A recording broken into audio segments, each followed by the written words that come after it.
And I'll give you examples. Like, I hear people say all the time, why doesn't like Meg the Stallion sue Academics?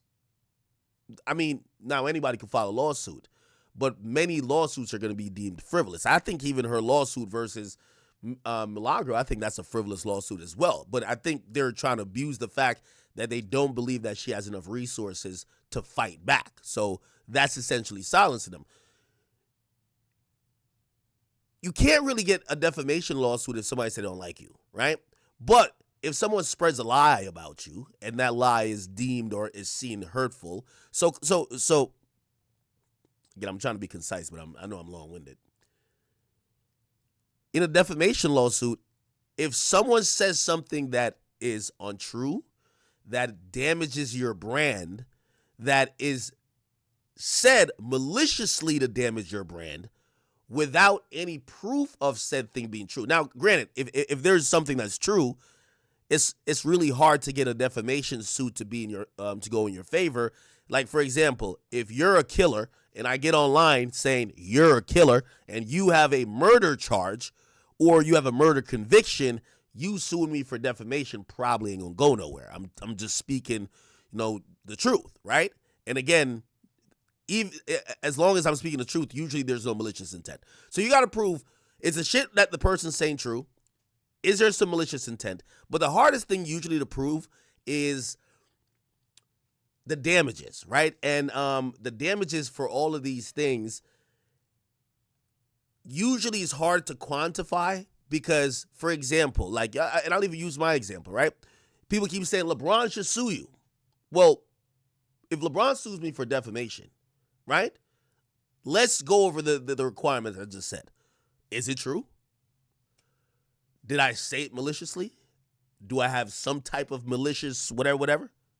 And then the third thing is, what damage have I caused to LeBron and his brand or whatever, right? Now, granted, if LeBron had I think textbook defamation is like you say something that is not true, then the person loses a deal, right? Like, say somebody looks at me and say, hey, weren't you accused that's talking about an accusation. You're a this, right? Like, it's like saying to Drake, you're a pedophile, and then he loses a deal, say Sprite says, we're not working with you because people have this now negative image of you, whether it's true or not, being a pedophile. You could sue over that, right? So, again, the damages are usually the hardest thing to prove. Why do I mention that? We're now seeing that these guys are such huge brands that it's easier to prove damages, especially in these particular cases, right? Like, I think this Chris Brown case, I like this case over the Drake case because Chris Brown, he could tangibly show that he's lost money from people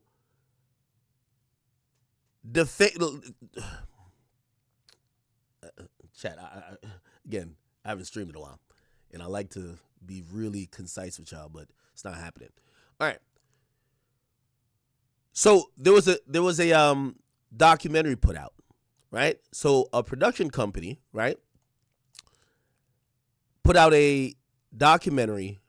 A lot of people didn't hear about it, but it was a documentary that accused and was trying to do what they did to R. Kelly when they did Surviving R. Kelly. Keep in mind, I believe it came out after Diddy got arrested, and we all knew that what kind of preemptively jumped everything into motion with R. Kelly was that documentary. Once Diddy got, clipped, I think that was an attempt in the timing and the release of it to possibly have something like that happen to Chris Brown. I'm going to be honest with you. I think a lot of people these days, they either like Chris Brown or they've seen him go through so much trials and tribulation, and they know, number one, he's paid his debt to society. He got incarcerated. He admitted what he did wrong. He took accountability. Looks like he's made some effort to try to get better. And I don't think people, and I'm talking about just regular people, I don't think regular people just hold that against him, right? However, it is held against him, it appears, when we talk about opportunities. he's often talked about, yo, they don't want him to perform at award shows. They don't want him to blah, blah, blah. They have taken him off certain shit. So they dropped this documentary, and this documentary clearly it didn't have any substance to it. That's another reason why I didn't go. It brought up certain people making accusations, but none of them really held any water. So it was just a bunch of people just saying, yo, he did this, he did that, but there wasn't much really there. You get what I'm saying? Now, we could read through this a little bit, but essentially they were promoting that this nigga is like a goddamn abuser, right? Now, the reason why Chris Brown's filing this lawsuit, and the reason why I do like this lawsuit, is that this lawsuit is going to be going directly at the publishers of this documentary, because this documentary essentially put out a bunch of unproven facts and possible lies that definitely has, maybe not in the mind of people, affected Chris Brown's legacy, career, or whatever in terms of what a fan would think.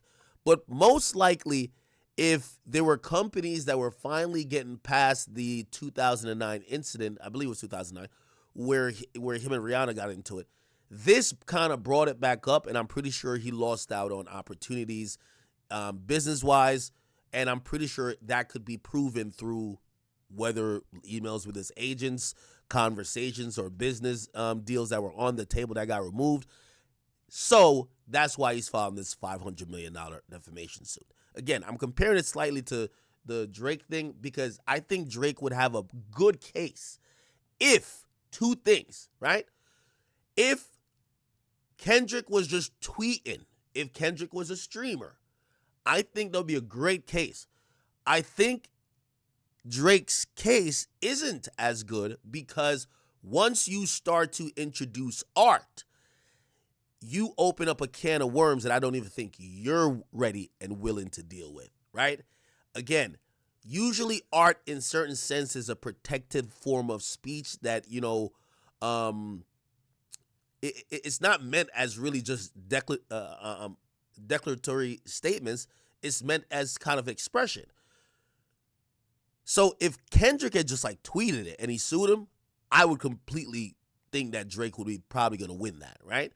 Because it's music, that's why I'm like, Then the second thing is, I think that Drake's lawsuit, I don't really like it because he not suing the nigga who said the shit.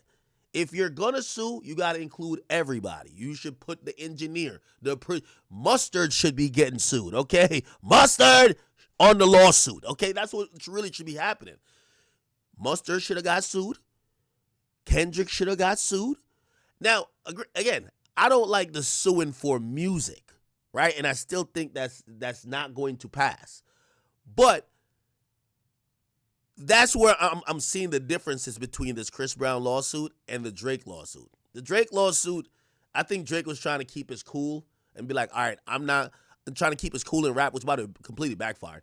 I'm not suing Kendrick, I'm suing UMG and hoping that people would be able to differentiate the difference and kind of root for him. Instead, everybody just said, yo, this is weak, right?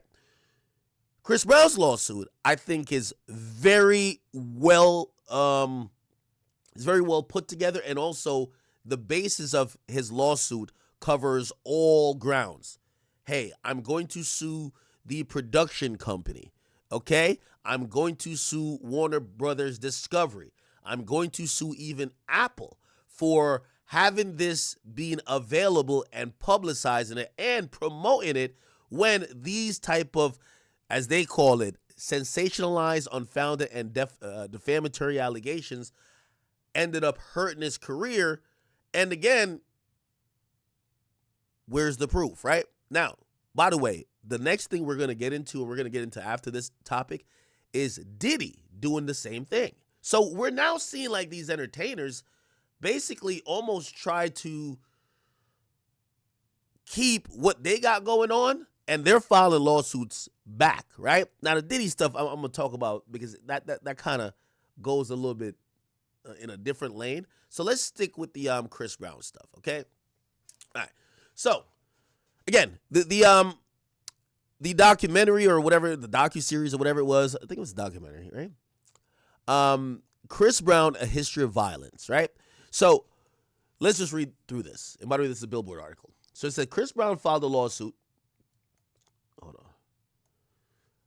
Against Warner Brothers Discovery, alleging the media giant had defamed him with the 2024 ID Network documentary claiming that the R&B star had a long history of sexually abusing women, right? It was filed in Superior Court, and the complaint accuses Warner Brothers Discovery and Ample Entertainment, this is a production company, they were the production company behind this thing, of promoting and publishing false information in the pursuit of likes, clicks, downloads, and dollars to the detriment of the R&B star, all while knowing it was all full of lies, deception, and violating basic journalistic principles. They did so after being provided proof that their information was false, their storytelling, ooh, this is actually good. They did so after being provided proof that their information was false and their storytelling. Jane Doe had not only been discredited over and over, but was in fact a perpetrator of intimate partners' violence and aggressor herself, reads the lawsuit, which was filed by attorney. Okay. Mr. Brown has never been found guilty of any sex-related crime, but his documentary states in every available fashion that he's a serial rapist and a sexual abuser. The Jane Doe, who made sexual assault accusations against Brown in the documentary, whom he identifies in the lawsuit, is also named as a defendant in his complaint, which alleges the woman completely disregarded the facts in the attempt for fame and fortune, all at the cost of Chris Brown and the reputation he has worked so diligently in redeeming over the last decade. The sensationalized, unfounded, defamatory allegations in the documentary have been discredited, dismissed by the courts, and outright fabricated. Now, this is going to be very interesting. I'm going to bring a few things into this because I like to have like an expansive discussion. So, here's the thing about certain allegations. Like the allegations of somebody being a criminal is a very serious allegation, right?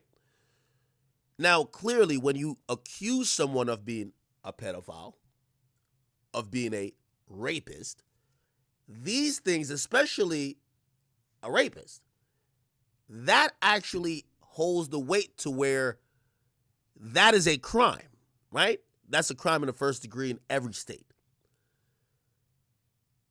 If you say that and this person has been either acquitted in a court of law or somehow been vindicated, by definition, you are defaming that person and you're probably engaged in some type of slander or libel. Okay? Now, here's an interesting case that we should look at to make this make sense, right? So, and by the way, we get it. The whole Me Too era thing, we get it. But you just coming out and just be like, yo, this nigga is a rapist. Okay?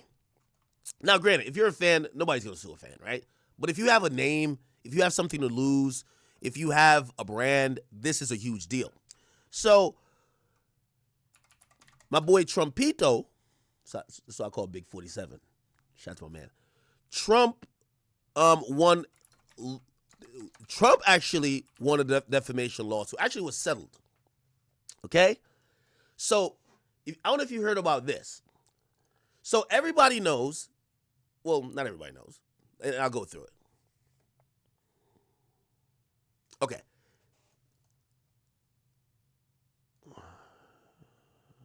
Here we go. No. It's ABC. It's ABC. Yeah. Okay.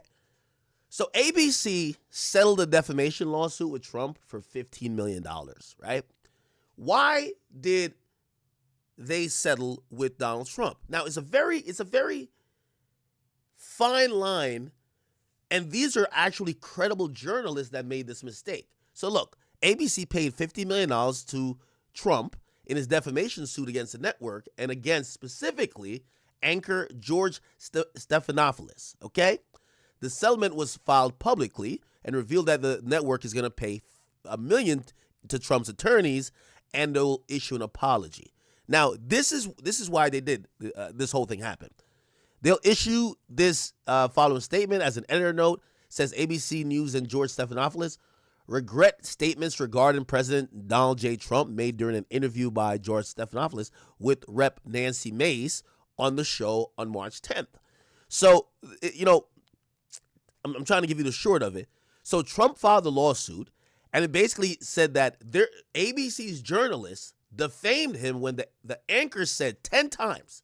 And now you got to remember, damages are a little bit easier proven because this person has a platform. ABC's a huge network, and this guy's a journalist. So the anchor said 10 times during a on-air interview with a GOP rep, Nancy Mace, that a jury had found that Trump raped a woman, right? Now, the woman had alleged that Trump raped her in a department store in the mid-1990s and that he defamed her, right, when he denied her claim. Trump has denied her. Okay. So in 2023, a jury found that Trump, and this is really interesting. So in 2023, the jury found that Trump sexually abused the woman, sufficient to hold him liable for battery, but it found that though it did not find that Carol proved he raped her. Now, this is the finest of line. They're saying that he sexually abused her, but he did not rape her. That's what was found in, and by the way, this was all in a civil proceeding, right? Because Trump was never criminally charged or even litigated with these facts or these allegations. So Trump lost that lawsuit, but in the lawsuit that this journalist kept referring to, right? So basically, this journalist, George Stephanopoulos, he kept saying Trump raped this girl, right? He says, and he was pointing to this case. He said, according to the 2023 case, Trump raped the woman. Now, again, the jury found that Trump sexually abused her, but it did not find that Trump raped her. So this journalist is misquoting what actually happened in a civil proceeding. Now, we all know, and I was going to say R word, but if it gets flagged on YouTube, it is what it is. We all know rape is just like, it just jumps off the fucking page, right? So it's not really an easy case, but the journalist was wrong, right? And again, rather than going to, trial, they basically awarded or came to a settlement to pay Donald Trump $15 million, all because during one interview 10 times, a journalist for ABC News essentially misquoted what actually happened during a civil trial. The jury found Trump sexually abused the person, not rape. So calling him a rapist means you're lying, and then the damages are easily proven. And also, if we want to talk about maliciousness, ABC and that particular journalist, they lean towards the other aisle. So that could have not only affected Trump and his businesses, also his ability to run for president again. So they just paid the man, okay? $15 million. Now, I had to go with that sidestep to kind of show you how very thin the line is between sometimes talking about what you're alleging versus saying something that's declaratory, where you're saying this person is this, right? If the journalist has said, well, Trump was accused of this, right? He's probably good, right? However, this person was saying Trump has been proven to be this. And that's where he fucked up, right? So as we get back to this Chris Brown lawsuit, what's probably going to be really important is in this documentary, while this woman is laying out her claims, that's not illegal, right? Or not necessarily legal, but that wouldn't be considered, well, let me not speak for that, because who knows? But her making accusations versus how the documentary took place and how they probably serve up these accusations could be on its face defamatory. But again, I kind of skimmed over the documentary. The shit was whack. I don't know if there's anything, and we got to see what specifically they're saying that these people said that's definitely defamatory. Okay.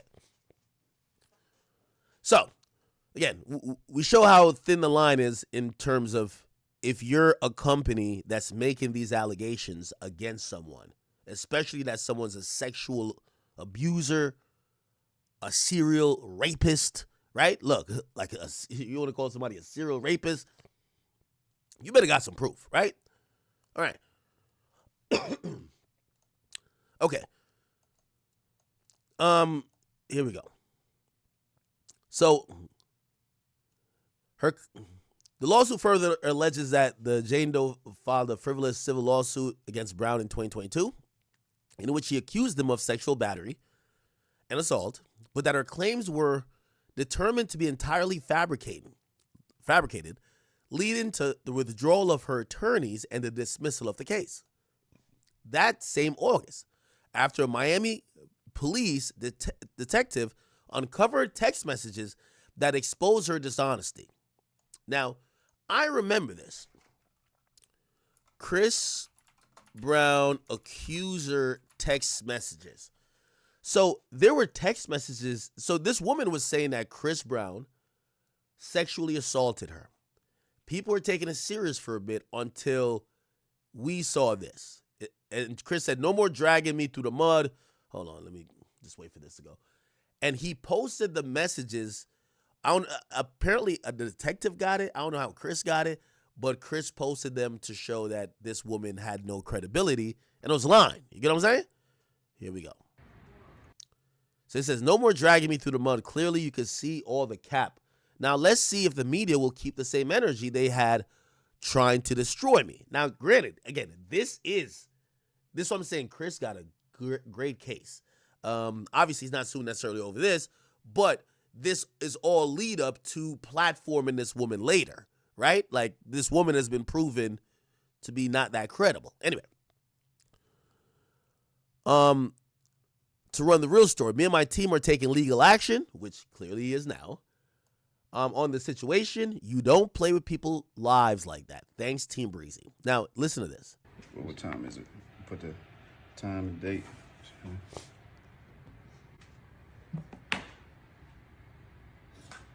you're giving me mixed signals.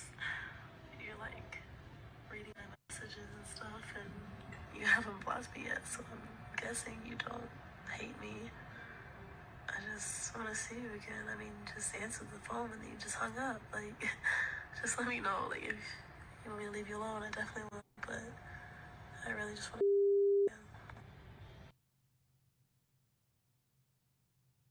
Okay. Now, so another one of the text messages, I wanted to show you the full text, but okay.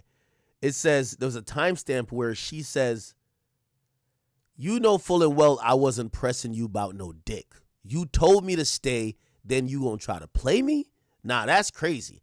I don't deserve it, but you got it."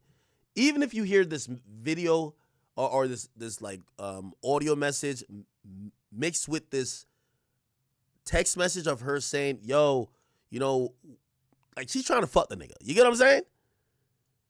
Hold on, let me see if I could. All right. Here they were, right? Okay. Rolling Stones. Okay, baby. Okay, got it. Perfect. What the fuck? Okay.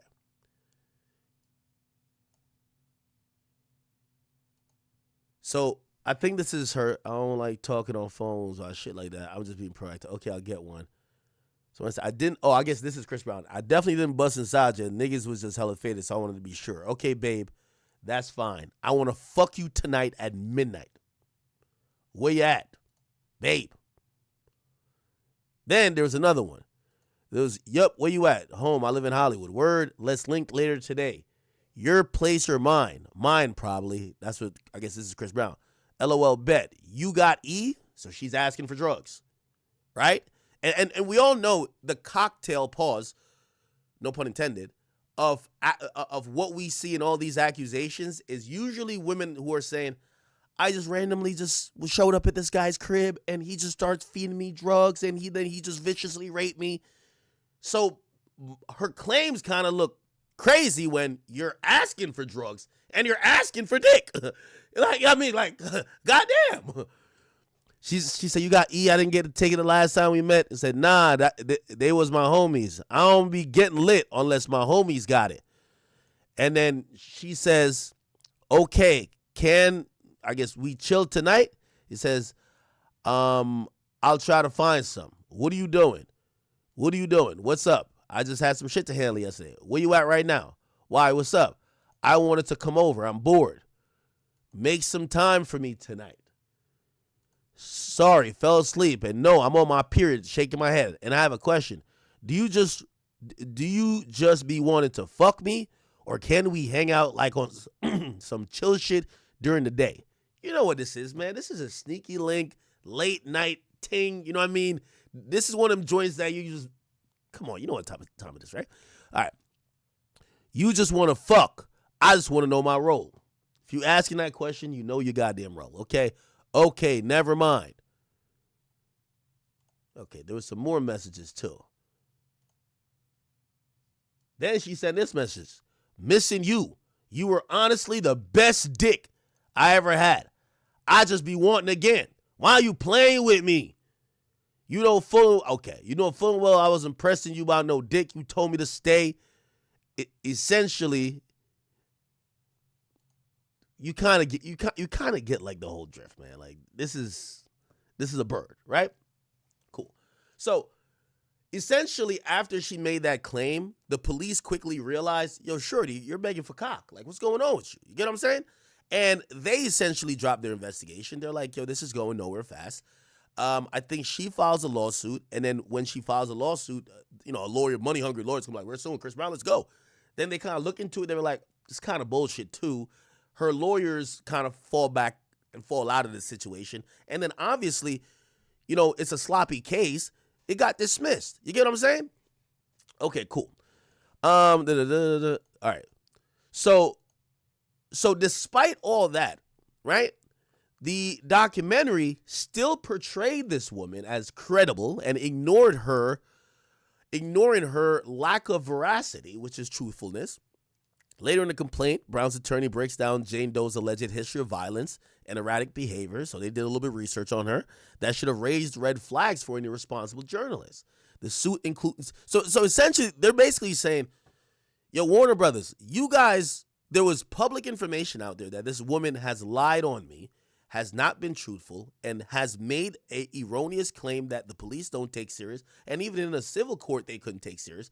Yet you put her on a documentary to repeat these things, knowing that it would have all type of career harm and do irreparable damage to me, and you made millions off of it. And while you made millions, I lost millions. So now I'm suing you for $500 million. That's essentially what this is, right? And I think this is an amazing goddamn lawsuit because I think this might work, right? I think Warner Brothers might settle.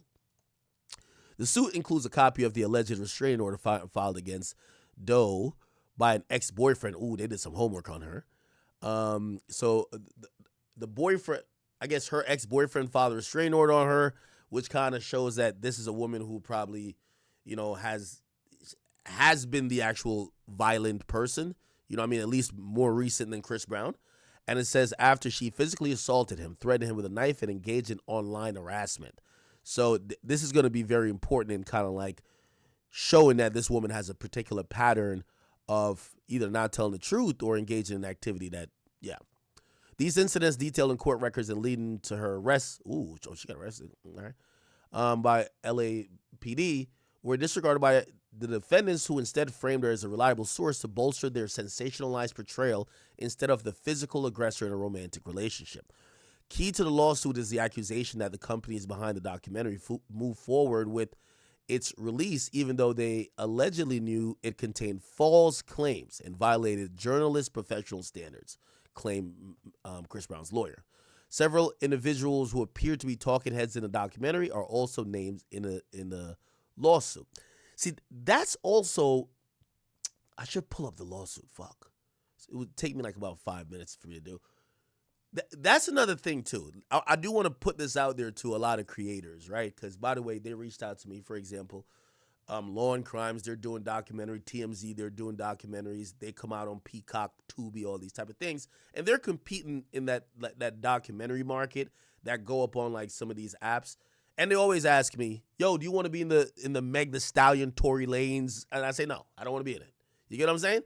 And the reason why I don't is because even though I'm a person who I give my opinion a lot of times when you're in a documentary, there's a overall theme and agenda, right? Like for example, if you could be an R. Kelly supporter if you're in a documentary called Surviving R. Kelly. Everything you say is being framed as R. Kelly's a monster. Not saying he is or he isn't. Similarly, that's why I was confused when I seen Diddy's lawyer in that Diddy lawyer in the TMZ documentary, right? And that was called The Downfall of Diddy. Like I wouldn't want my lawyer representing me to be in a documentary that is being framed as my downfall, right? If anything, I would want my lawyer to be involved in a documentary that was being made about me that would be called, yeah, The Framing of Academics, The Lies Against Academics, not the. So Chris Brown is suing Apple Music for 500 M's. Is he gonna get 500 M's? Probably not. Is it smart to sue these major things like Apple Music? No, it is not, because that's like one of the biggest streaming services, and they could ruin it for him. I'm not gonna lie, they really could ruin it for him. They're gonna stop recommending him. They're gonna take him out of playlists. The streaming is gonna start going down. I mean, Spotify is still there, but come on, bro. But I mean, it's a crazy world, bro. Like, I don't know too much about this whole Chris Brown situation. I'm assuming that they probably put Rihanna in there and a bunch of other females. Feel me? You really only hear crazy stuff about Chris Brown and drugs and women. Really, really, for real, for real. So I'm guessing it's that in the documentary.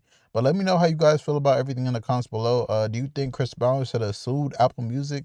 I don't think he should have, because it's gonna hinder his career.